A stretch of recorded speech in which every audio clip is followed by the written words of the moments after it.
Hello, AP Bio. We are going to get an introduction with some background to the lab that we're going to do tomorrow. And that lab is called Bacterial Transformation. So we'll start with some background information. We are going to be working with a gene that creates a protein called the green fluorescent protein. And like its name, it tells you that this protein is going to glow, and it's going to glow green. So I'm going to give you a quick little historical information about what we know about this kind of protein and gene.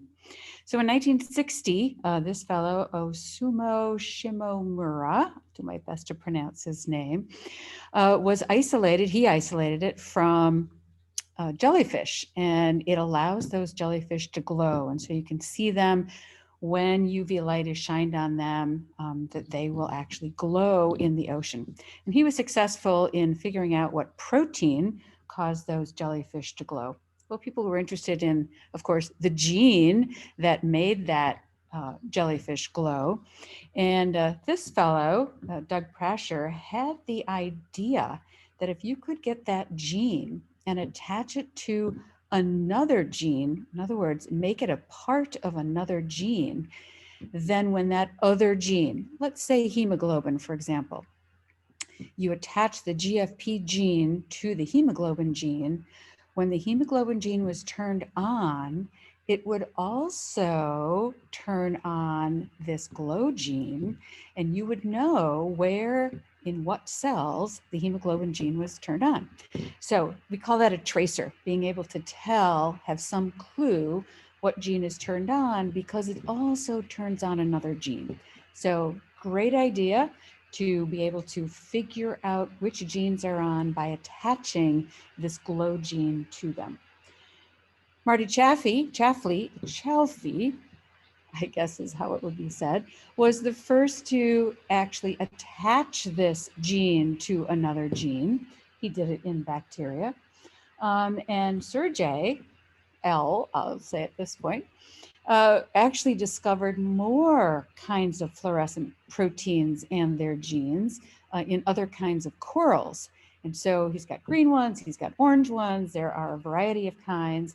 And then used these to attach, in this case, to the protein actin. And actin is active in muscle cells. And so you can see here in this frog, genetically engineered so that the GFP gene, in this case, I might call it the RFP gene since it's red, was attached to the protein inside muscles. And so when those muscles were being used, you could see them glow in that frog. And finally, we've got Roger Tsien, and he was responsible for mutating these genes so that he got all kinds of variants of those fluorescent proteins. So now there's all kinds of genes and their associated proteins that are available to researchers. And these folks all won the Nobel Prize in 2008 for their work. Kind of some cool uses. Here you can follow different kinds of neurons in mouse brains by giving different neurons the different kind of fluorescent protein. You can follow cancer cells. This is really useful to figure out how cancer cells metastasize. If you attach the gene to a cancer cell gene, then when those cancer cells move around the body, you can follow where they're moving because you can see where the glowing is located. So very helpful in research. Here's one that was really done just to see if you could get this to be expressed in mammals. This was done here at the University of Missouri, and you could see the pig on the left right here has been genetically engineered so that it will express the yellow glow gene, where this guy is just an ungenetically engineered pig. And so yes, you can get this to be expressed in mammals. And that shouldn't surprise anybody, since DNA is DNA is DNA, and the mechanisms for expressing a protein are pretty much the same no matter what organism you're in. There's an artist who created a glowing rabbit. And this is interesting. So one of the things we would like to do in regions of malaria is we would like to decrease the mosquito population? Well, there's on the Y chromosome, you can attach this gene for the GFP, and therefore only males, since they have the Y chromosome, will express the GFP gene. And it's very easy then to separate female from male larvae. And once they've got a bunch of male larvae, they can sterilize them. It's a fairly easy thing to do. And then release hundreds of thousands of sterilized males who will mate with the females who don't know that those males are sterilized, think they're getting good sperm, but they're not, and therefore won't produce baby mosquitoes. So a good way to keep the populations down. So let me show you how what we're going to do kind of fits in the big picture of recombinant biotechnology or DNA technology. So we have already mentioned that one of the things we would want to do is to be able to find a useful gene, let's say insulin, and we would want to put that into bacteria so that those bacteria could make human insulin, and we could get that to people who need that insulin, which was probably going to be diabetics. So what you need to do is first you need to find the gene. We'll talk about that, how we do that later. And then you need to be able to get it into the bacteria. And that's what we're going to do today. Step one is you have to insert the gene into a vector, something that's going to put the gene into the bacteria. We're not going to do that ourselves. I've ordered our vector, which is going to be a plasmid, and it's got the gene for the GFP on it already. And so this, I'll talk about this in a moment, but this will be our vector. And then we want to put that into the bacteria. And that's what we're going to do in our lab. And then if that gets into the bacteria can reproduce and make many, many copies of itself. And then we'll harvest the bacteria and hopefully we'll have turned on that gene, which we'll also talk about how we would do that in a bacteria. So we're kind of down in this region here of getting a plasmid with the desired gene into the bacteria. So let's talk about a plasmid. A plasmid is a really important part of DNA technology. So this is a bacterium. And when we think about a bacterium, we know already from our study of genes that bacteria have a circular ring of DNA. Many bacteria can also have other small little circular rings of DNA.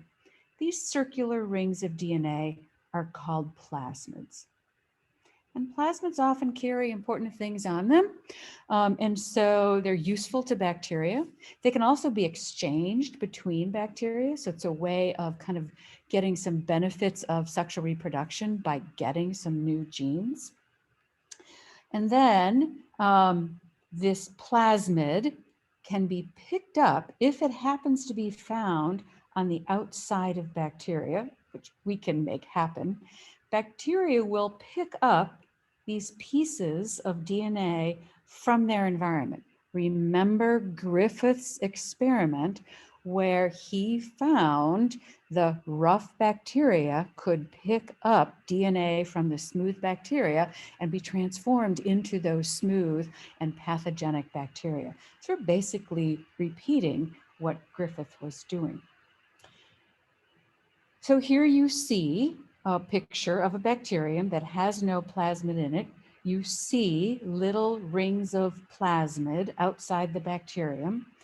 And we're going to want to, therefore, transform these bacteria. And that simply means we're going to expose the bacteria under controlled conditions and do a couple of things that will make it more likely for the bacterium to pick up this DNA from their environment. And that's what we would call transformation. And here you see kind of what I just talked about. Skip that for now. So how do you go about making one of these useful plasmids? To make a plasmid, you need restriction endonucleases. Oh, that's what we worked with last week. And those restriction endonucleases will do two things. They will cut our plasmid at a specific restriction site. So if we were using Echo R1, we would be cutting that plasmid at the site where Echo R1 cuts. And then we would cut our human gene into the bacteria. That would be foreign DNA. We're going to cut that gene with exactly the same restriction enzyme, and that's going to cause us to get in both the plasmid and at the ends of our gene, those sticky ends. So we can put the plasmid DNA, red in this picture, and our insulin gene or our GFP gene, blue in this picture, into the same test tube, give it some ligase, which joins pieces together, pieces of DNA together, and we will now have a plasmid that has the desired gene on it. That part has been done for us for this particular lab. In fact, our plasmid has several things on it. So let's take a look at what the pGLO plasmid has on it. It's called the pGLO plasmid because it has the gene that makes the green fluorescent protein on it. So I'm going to highlight what several of these things are. We're going to talk about the origin of replication. We're going to talk about the ampicillin resistance gene. We're going to talk about, I guess, the GFP gene, and then the arabinose operon, which is a segment of the DNA. So here we have the plasmid. What's going to be on this plasmid? Well, one thing that needs to be a segment of this plasmid is called an origin of replication. When DNA replicates, it only replicates from a specific region of the DNA. So you need one of these regions on your plasmid so that it will get replicated. And then, of course, we're going to need our GFP gene. So that's called, well, the GFP gene. There we go. So this region will represent our GFP gene. Then we're going to need a section of our DNA that's going to help us know whether or not a particular bacteria has actually picked up our plasmid. So one of the genes we're going to put on here is called the ampicillin resistance gene. So that AMP-R stands for the ampicillin resistance gene. So ampicillin, of course, is an antibiotic. An antibiotic is what kills bacteria. So most bacteria, most E. coli, are not resistant to ampicillin. So if they happen to encounter an environment with ampicillin, they're going to die. But if the bacterium has picked up the plasmid, because it has this AMP-R gene on it, they will be resistant. They will be able to grow in the presence of an antibiotic. So we'll put some ampicillin onto our plates where we're trying to find bacteria that have picked up our plasmid. And any bacteria that's on that plate that doesn't pick up the plasmid is going to die because the ampicillin will cause them to die. So the last thing that we're going to place on our gene, or on our plasmid, sorry, is something called an arabinose operon. And at this point in our study of DNA, you don't know, sorry, I should say operon. At this point in our study of DNA, you don't know what an operon is, and you don't know how we turn genes on and off, but that's going to be coming. At this point, just know that this is what's going to turn on the GFP gene. So not only do we have to get it into the plasmid, but we have to make sure that it's going to get turned on when it is in the bacteria. And that's going to be very useful to us to make that happen. So those are the key components of our plasmid. So I thought I'd give you a little bit more background on exactly what a plasmid is from this company, AdGene.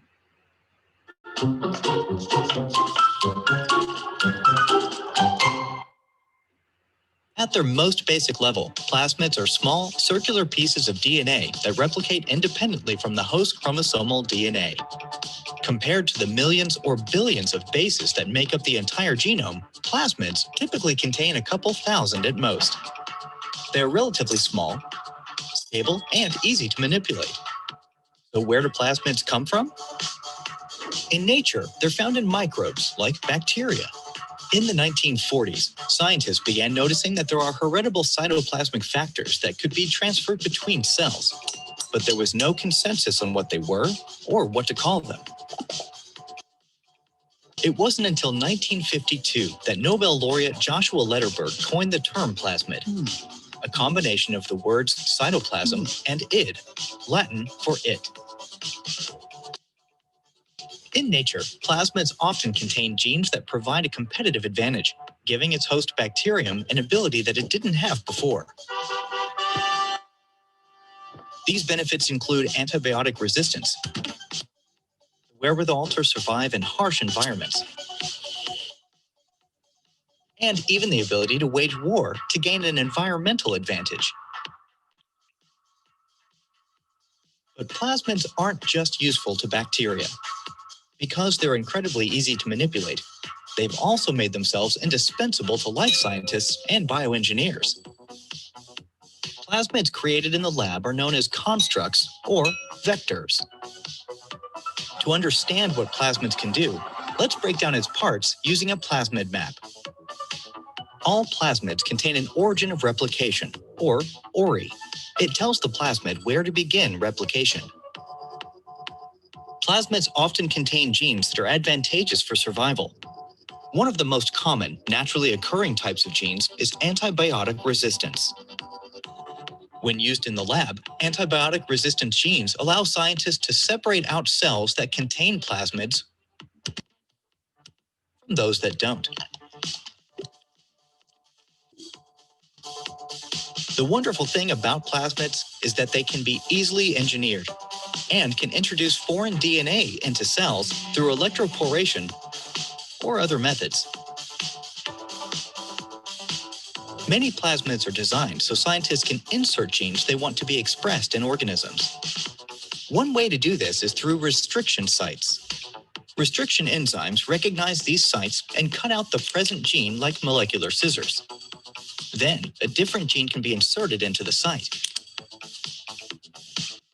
Often, these restriction sites are located in what's called a multiple cloning site, a short segment of DNA that contains several restriction sites. This adds flexibility to the cloning process. How is the inserted gene expressed? A promoter site, which is upstream of the inserted gene on the plasmid, acts as a green light that allows gene transcription. RNA polymerase binds to the promoter, moving along the strand. As it moves along the strand, it creates a new strand of mRNA expressing the gene. The plasmid cloning process is very versatile, so there's a whole array of genes that scientists can introduce into the cell. For example, if you wanted to track a specific species of bacteria in a population, you could insert a GFP-expressing gene into a plasmid and transform it into your bacterium. Your cells will fluoresce, making them easier to find. Or if you're trying to study the effect of a specific protein on a phenotype, you could insert the gene of interest into the plasmid, move this into a cell, and look for changes in the cell.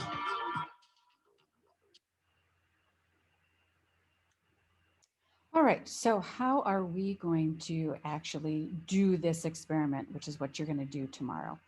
So I'm going to have bacteria growing. I've actually just put that into the incubator this evening. And you're going to be removing colonies of cells off of this plate where I have the bacteria growing. And you're going to put that into what's called a transformation or TS solution. And that's going to have some ions of calcium in it. That's going to help the DNA cross the actual membrane. And then once you have your bacteria in there, you're going to add your plasmid. So first we add bacteria, then we're going to add our plasmid. We're going to give that bacteria some time in order to pick up the plasmid. And then we're going to do something called a heat shock. And a heat shock is very specific. We're going to take our bacteria, which are currently on ice, and we're going to carry it over to a water bath, which is set exactly at 42 degrees C. We're going to put our bacteria in that heat shock in that water bath for about 50 seconds. And then we're going to put it right back on ice. And that's the shock, that cold, hot, cold. And again, that's going to kind of open up little pores in the membrane so the plasmid can come through. And then it's a matter of just incubating our bacteria with some nutrient broth called Loria broth, and then plating them, let them grow overnight or for 2 days, and we'll look to see what kind of bacteria did we get, how many did we get, do they glow, do they not, where did they survive. So I think I'm going to skip that for now and get the idea by watching this. So the first thing I'm going to show you is a 1-minute little video that kind of shows why does incubating them with the transformation solution of calcium chloride help, and why does a heat shock help? Transformation is to cause bacteria, in this case E. coli, to pick up DNA plasmids from their environment. The bacteria are negatively charged because of the structure of their lipid bilayer cell membrane. And the plasmids are negatively charged as well because of their DNA's phosphate backbone. Since they are both negatively charged, they tend to repel one another. To facilitate this interaction, calcium chloride is mixed in with the bacterial cells. Once in solution, the positively charged calcium ions bind to the negatively charged phosphate groups on the cell surface and neutralize their charge. Plasmids containing the gene of interest, RFP, are then mixed with the treated cells at 4 degrees Celsius. The temperature is quickly increased to 42 degrees Celsius and then reduced back to 4 degrees Celsius. This heat shock results in the formation of adhesion zones, creating a leaky plasma membrane. This may enable the cell to take up a plasmid from the solution.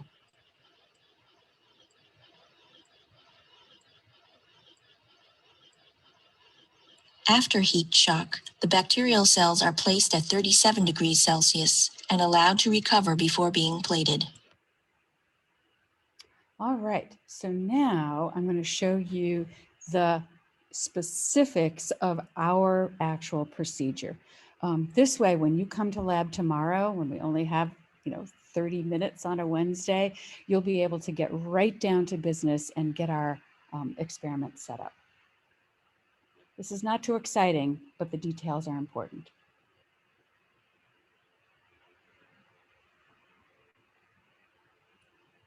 In this video, you will learn how to perform a bacterial transformation.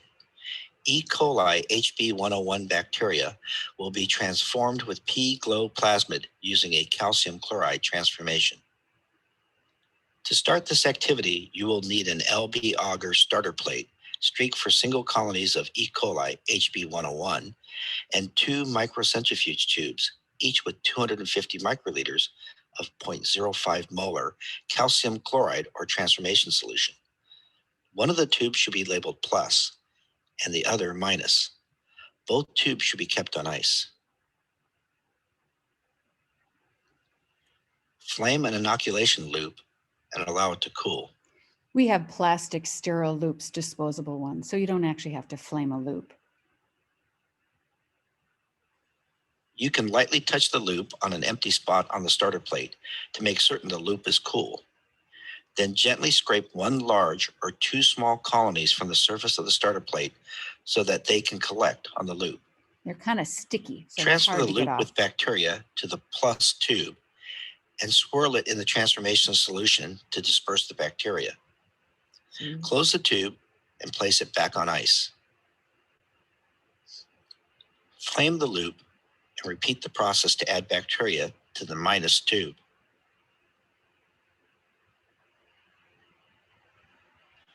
Using a micropipette set to 10 microliters, obtain 10 microliters of pGLO plasmid. The volume of plasmid that you will be working with is usually very small, so make certain you are looking directly into the sample as you pipette. That's important. You should also visually inspect your pipette tip to verify you have obtained 10 microliters of sample. Pipette the 10 microliters of plasmid into the plus tube. Do not add any plasmid into the minus tube. Incubate both tubes on ice for 10 minutes, making sure the tubes are in full contact with the ice. During the 10-minute wait, using a waterproof marker, label your LB agar plates according to the instructions provided with your lab protocol. We'll do that together.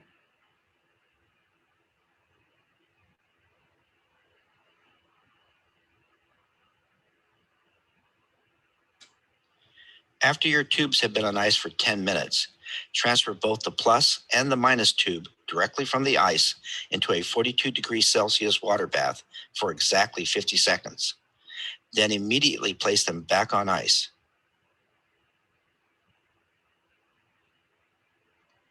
Incubation at 42°C is used to heat shock the bacteria. Incubate the tubes for 2 minutes on ice. After 2 minutes, remove the tubes from ice. Using either an adjustable or disposable pipette, transfer 250 microliters of LB broth into the plus tube using aseptic technique.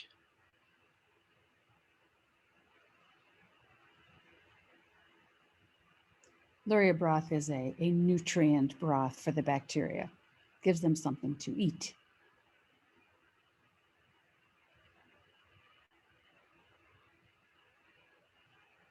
Repeat this process to add LB broth to the minus tube. And use a And then clean incubate tip. both tubes for 10 minutes at room temperature. Using an adjustable or disposable pipette, transfer 100 microliters of each transformation mixture onto the appropriately labeled LB agar plate using a sterile pipette or pipette tip each time. So you're going to place 100 microliters right in the middle of your plate there. And then you're going to spread that around on the plate. And I'll demonstrate that for you. They kind of put it on various plates before they spread it. We're going to put it on a plate, spread it, and then put it on a plate, spread it, put it on a plate, spread it, rather than just letting it sit there in the middle and soak in.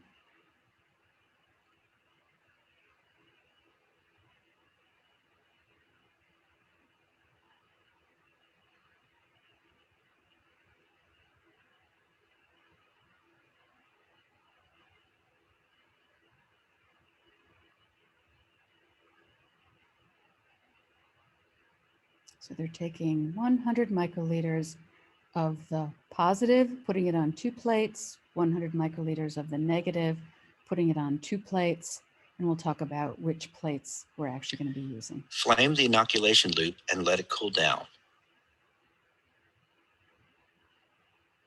Again, you'll be using a sterile disposable loop, and you'll use a fresh one for each plate. And you're going to spread the bacteria over the entire surface of the plate in all directions. Rotating the plate a quarter turn between spreads will ensure the bacteria is spread evenly across the plate. Think of it as like painting a wall. You're trying to get everything covered.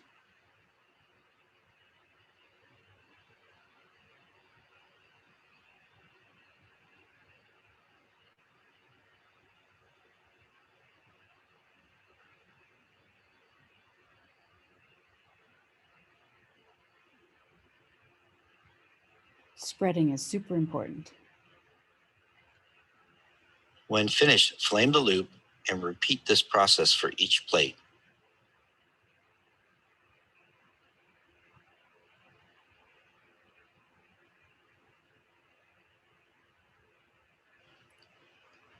Turn the plates with the bottom or gel side facing up and stack the plates.